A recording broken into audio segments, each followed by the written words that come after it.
Hello and welcome to this edition of Business Now here on Zodiak. My name is Banda. Coming up in this edition of Business Now, new Finance Minister Simplex titular Banda spells out a new strategy to revamp the country's ailing economy. Also coming up, energy industries bemoan lack of financing in the energy sector. We have these and many more. Please do stick around.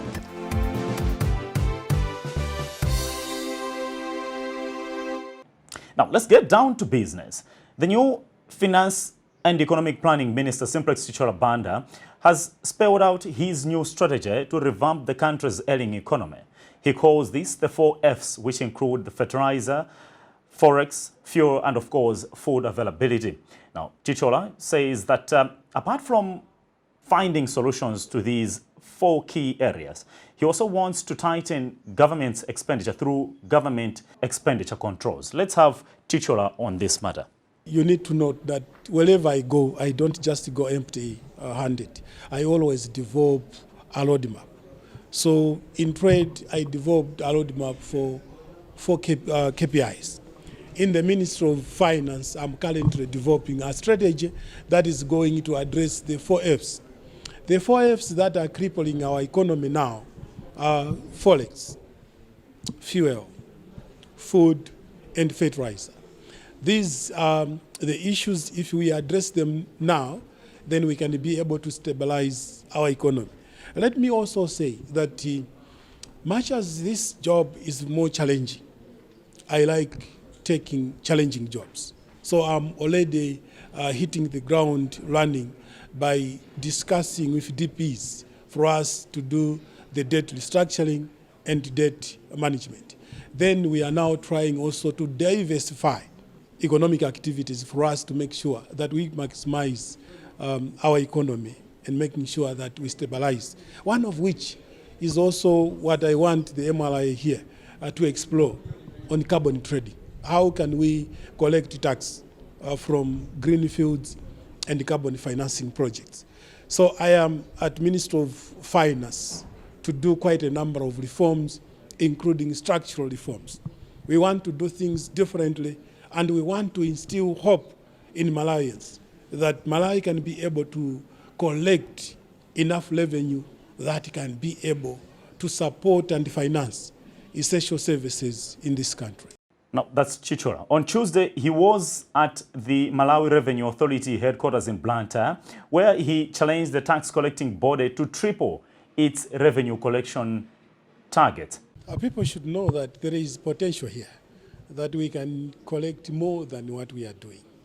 We simply need to strengthen and enhance tax collection, measures. You've rightly heard when I was sharing with them that we need to expand the tax-based collection. I've told MRI that we need almost each and every business to use EFD's machine, because that's when we can be guaranteed in terms of tax collection. I have also indicated here that it is of no use of having businesses run where there is no EFD and the business doesn't even operate a bank account, because once you are operating a business, you have a bank account, it will be easier for us as MRI and government to calculate and get tax from you, because we'll be able to get information from your bank, but also information from EFD. We've also told them that time has come for them to actually engage into radical measures and doing business unusual. They need to explore within the region, in Africa or beyond Africa, how we can have systems that will make sure that nobody evades tax. And that we are going to do. So obviously, we want to do things differently. We want to make sure that we enhance domestic revenue collection. No, we want even to harvest more than that, because if we have very good systems, we can be able to triple or double tax collection in this country. We need also to appeal to Malawians. A very patriotic Malawian is the one who is tax compliant. We want to make sure that everyone pays tax and that nobody evades tax. And my ministry will make sure that it supports Malawi Revenue Authority to make sure that everyone who evades tax is taken to book, but also that those that have got accumulated arrears on tax are put to an earlier and time where we can discuss with them for them to actually clear their arrears. On his part, Malawi Revenue Authority Commissioner General John Biswick said this is attainable in a tax-compliant society, a favorable economic environment, as well as efficient implementation of their integrated tax collecting platforms like the Sonko Online, and of course, the block management system which MRA is implementing. It's realistic when you consider the potential that we have. I'm sure he didn't say tripling this year, but he's talking about tripling maybe after we implement certain reforms. So I'm sure it's realistic. We can achieve that over a period once we implement the reforms which we have in place. We are looking at full implementation of the Sonko Online. That's our integrated tax administration system, which will look at the taxpayer with a bird's eye view. So we'll be looking at a taxpayer in terms of all the taxes, not just one tax. That is key because it will also assist us to manage compliance for each taxpayer. One of the challenges we have is that we are using several different systems to manage a taxpayer.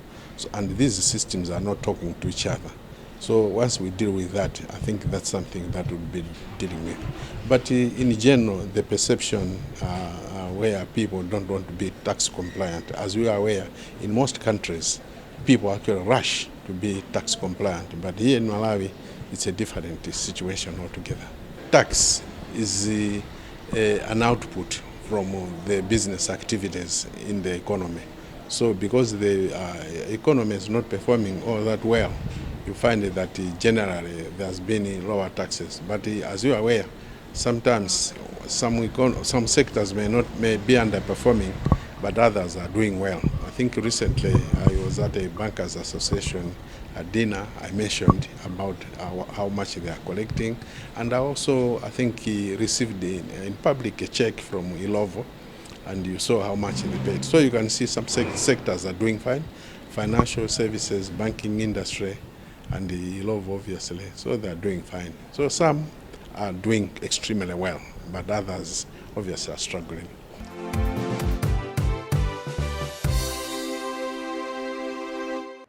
To something different, Old Mutual has launched a new digital savings platform called Puga in collaboration with Airtel Malawi. I asked the Old Mutual's managing director, Mark Migwamba, to tell us what motivated this mobile-based platform and what is the market like? Puga is a savings product that you can do on your phone. So you don't need to come to Old Mutual. It's in partnership with Airtel. So using your phone, you can make an investment starting with 5,000 kwacha. We're very confident that Malawians are going to embrace it. I mean, you can imagine that right now everyone is using mobile money, and there's so many customers that are happy with mobile money, and we're just extending the mobile money. Instead of money just sitting idle, we're saying you can earn interest until you need it the next time. So we believe that is a value adding for our customers, and we believe that it's going to change the landscape.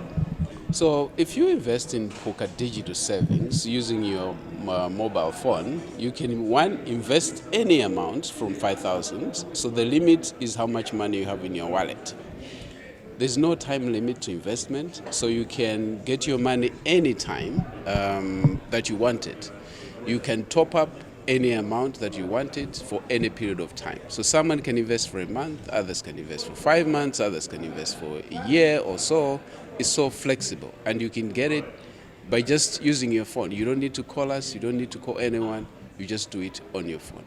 So I think that financial inclusion is a critical one. I mean, as we're discussing, only 60% of our adult population have access to financial services.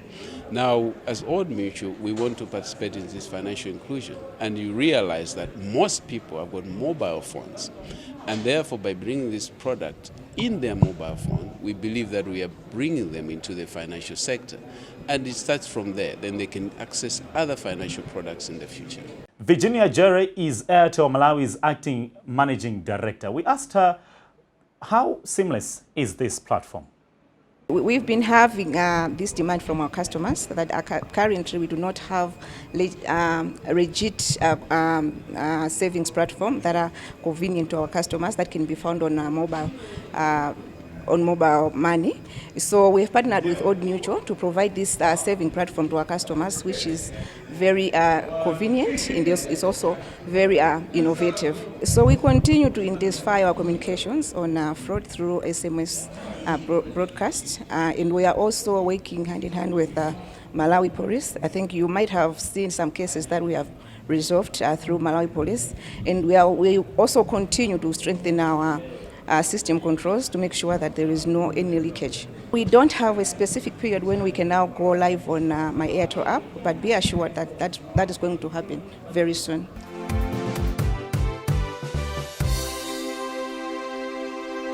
Now, business experts and entrepreneurs have tipped startups to remain committed to their goals and their business ideas to be successful on the Malawi market. Now, business consultant Dr. Margaret Kubalo-Jaiga says that these are the best strategies to be a successful business in Malawi that have been proven, having seen the global pandemic, COVID-19, and of course the climatic shocks that have affected the country's economy. We hear from Dr. Margaret Jaiga. I was mainly speaking about business resilience, and I was speaking about the importance of keeping on no matter how hard it is, because your business is your passion and that's what you want to achieve. So if you set out into entrepreneurship, you shouldn't expect to get the best results tomorrow. You actually need to make sure that you invest a lot of your time and energy and a lot of your resources into that business in order to make sure that it is a success. You are the visionary of your business, so only you understand exactly where you're going, and therefore it's important for you to continue with it until you've reached where you want to go. It is a very good channel for wealth creation if done properly. It's very important to make sure that you are in touch with the environment. You really truly understand the pulse of the environment and what is going on. I've learned a few lessons from, market traders. If, for example, there's difficulty in bringing in fabrics, say they are selling fabrics and there's difficulty in bringing in fabrics, they are not going to close shop. They'll find an alternative product. They'll sell whatever is in the shop until it's finished. And they will bring in whatever it is that they can actually trade in order for them to remain in business. We need to think like them. As an entrepreneur, you need to remain committed to the cause and to your commitment of entrepreneurship and make sure that you can move from one business, you can innovate, you can expand your product offering, you can differentiate what you're offering in order to make sure that you remain in business. Now, all this came out during a Business in Detail seminar for startups, where Business in Detail magazine also launched its tourism magazine. We spoke to the administrator for Business in Detail, Gospel Kanyama. Our vision is a tourism magazine. What we're trying to do is to give an opportunity as well as a space for tourists to access tourism attraction places in Malawi, as well as to give an opportunity for Malawians who are in the hospitality and tourism industry to give out what they offer as in their sector, and also to their customers to meet at a meeting point. So we are just bringing them together, the tourists and those who are in the hospitality and tourism industry, to meet at a certain point. As a Business in Detail magazine, we realized that there are few, if not many, Malawians as well as companies who are contributing much to the development of the country, as well as to hospitality and to humanitarian activities. So we thought it wise that it is important to recognize those people who are so contributing much in the business industry for their significant contribution to the industry. So we thought it wise to give them awards and appreciate their contributions. One of the speakers at this business seminar was RFP Pastor Obre Masinga, who had a tip or two for startups himself. The award means so much. You know, when you are doing things of impact, helping the country, changing lives of people, you are not doing it for the award. And when people from somewhere you didn't agree, they come and recognize the effort that you are doing, it feels so good. So I'm gladly honored, you know, to having received this award today. You know, if you are in business, you must make up your mind to remain in business.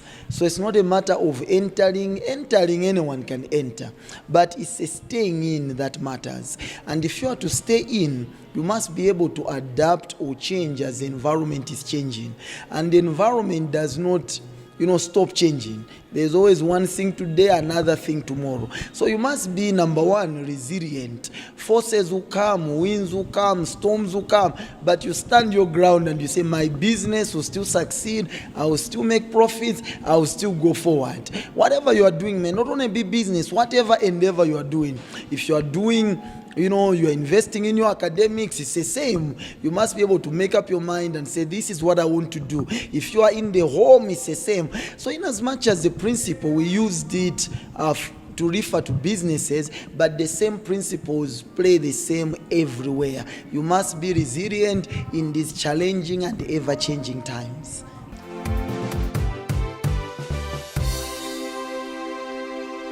Lack of financing in the energy sector has worried the Renewable Energy Industries Association of Malawi. Its president for REAMA, that's Sosten Jigao, says over-dependence on hydropower has put the countries at the mercy of climate change.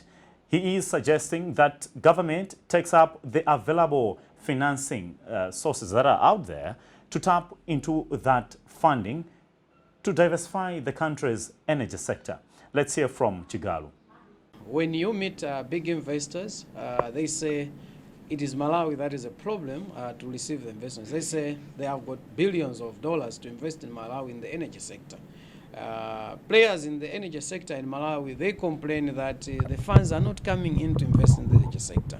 Therefore, we need to sit down to unpack the challenges and the opportunities for both investors and financiers, as well as our project developers, to say, where is a missing link? Is it that maybe we are not writing proper business plans and business proposals?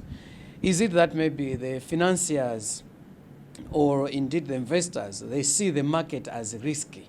So we need to sit down, unpack and find, you know, a solution where each one can see to it that indeed here's opportunity to invest in Malawi.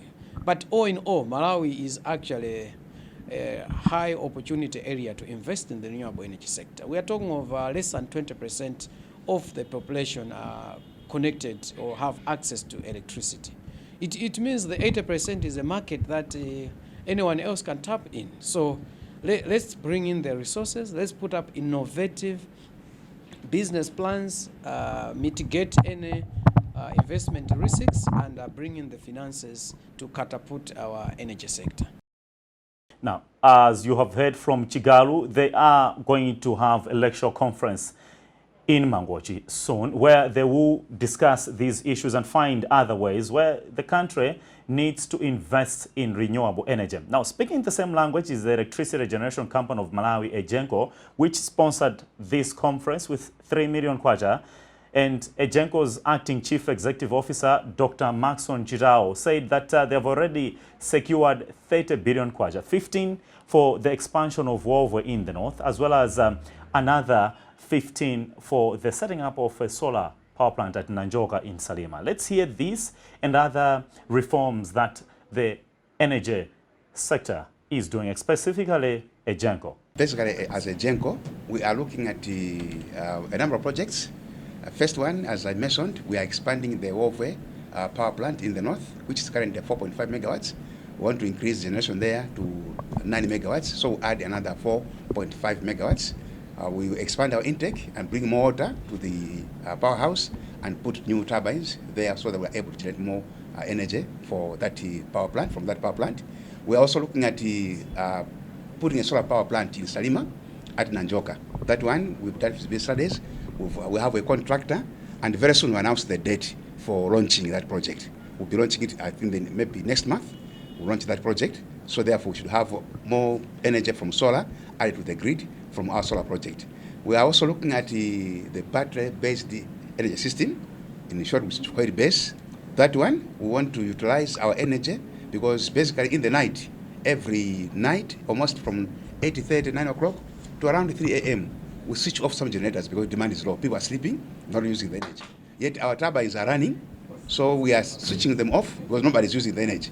We want to utilize that energy to charge batteries in the night, and then when there's demand in the morning, people have woken up, they want to maybe start cooking, switching on their geysers, and they want to go to work, we switch them on and add more energy to the grid so that we have enough energy during peak hours, like in the morning as well as in the evening. So that's another project which we're looking at.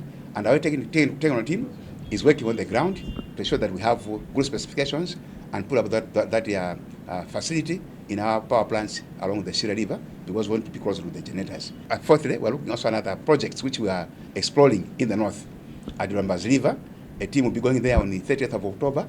They'll be looking at 3 sites to identify maybe 1 or 2 potential sites where we're going to put new power plants in the northern region. So those are the key issues we want to do as a Jengo as of now. For the solar, because it's completely now assessed and we have a contractor, it would cost about 15 billion to put up that power plant in Salima.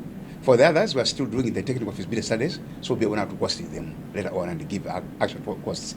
Similarly, Huawei is also done. I think it's about 15 million US dollars.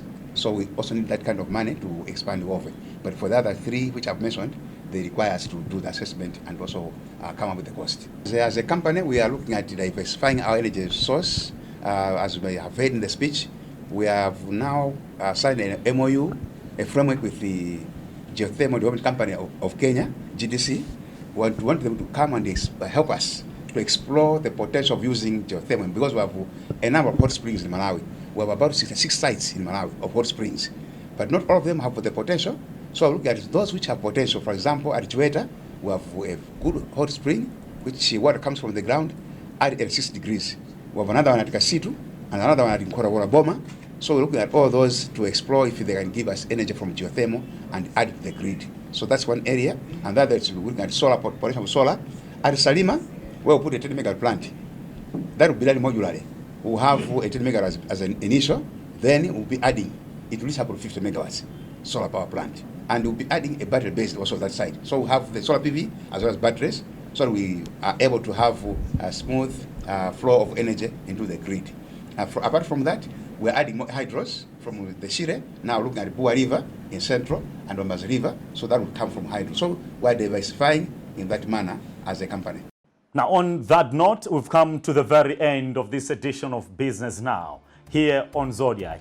My name is Alex Banda. Until next time, it's goodbye.